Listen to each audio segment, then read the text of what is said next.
Hello viewers, good morning. கொத்தமல்லி சட்னி எப்படி ready பண்ணலான்னு பார்க்கலாம். அதுக்கு முதல்ல ஒரு ஸ்பூன் ஆயில் ஊற்றிருக்கேன். கொஞ்சம் வேர்க்கடலை போட்டுக்கிறேன். வேர்க்கடலை லைட்டாக வருந்ததும் வெட்டி வச்ச வெங்காயத்தை போட்டுக்கலாங்க.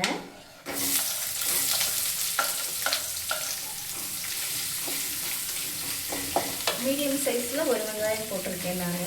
நீங்கள் உங்களுக்கு தேவையான அளவு பார்த்து போட்டுக்கோங்க. இந்த சட்னி குட்டீஸ்களுக்கு நான் அரைக்கிறனால இதிலே நான் மிளகாலாம் ஆட் பண்ணலைங்க. கடைசியாக அவங்களுக்கு தனியாக எடுத்துகிட்டு எனக்கு தேவையான அளவு நான் ஆட் பண்ணிக்குவேன். வரமிளகா ஆட் பண்ணால் அந்த கொத்தமல்லி சட்னிக்கு ரொம்ப டேஸ்ட்டாக இருக்கும். வெங்காயம் இந்த அளவு வதங்கினதும் தக்காளியை ரஃப்பாக கட் பண்ணி வச்சுருக்கேங்க. இதை ஆட் பண்ணிக்கலாம்.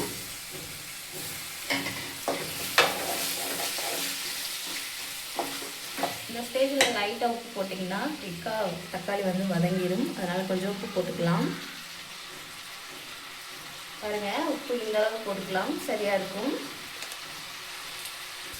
கீரைகள் அடிக்கடி சாப்பிட முடியாதவங்க இந்த மாதிரி கொத்தமல்லி, புதினா இதெல்லாம் வச்சு நீங்கள் அடிக்கடி சட்னியாவது ரெடி பண்ணி சாப்பிடுங்க. முக்கியமாக உங்கள் குட்டீஸுங்களுக்கு கொடுங்க, உடம்புக்கு ரொம்ப நல்லதுங்க.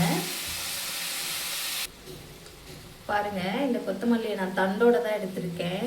இதை கட் பண்ணிவிட்டு நீங்கள் வாஷ் பண்ணாமல் அதுக்கு முன்னாடியே வாஷ் பண்ணிவிட்டு போடுங்க. தயவுசெய்து நீங்கள் இதை கட் பண்ணிவிட்டு வாஷ் பண்ணிடாதீங்க. அதுக்கு முன்னாடியே சுத்தமாக கழுவி எடுத்து வச்சுக்கோங்க. பாருங்கள், தக்காளி இந்த அளவு குக்கானதும் கொத்தமல்லி ஆட் பண்ணிங்கன்னா சரியாக இருக்கும். கொத்தமல்லியை போட்டு ரொம்ப நேரம்லாம் வதக்காதீங்க. கரெக்டாக 2 நிமிஷம் பார்த்துக்கோங்க. அமர்த்தி அரைச்சிங்கன்னா சூப்பராக இருக்கும். மேக்ஸிமம் கொத்தமல்லி சட்னிக்கு யாரும் வேர்க்கடலை போட மாட்டாங்க. நான் ஏன் போட்டு செய்கிறேன்னா, இது குட்டீஸ்கள் கொடுக்குறனால ரொம்ப ஹெல்த்தியாக இருக்குங்க.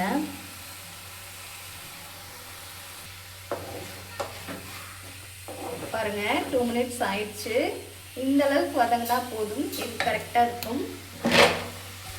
இதில் அரைக்கும் போது ஒரு பல்லு பூண்டு சேர்த்து அரைச்சிங்கன்னா சூப்பராக இருக்கும்.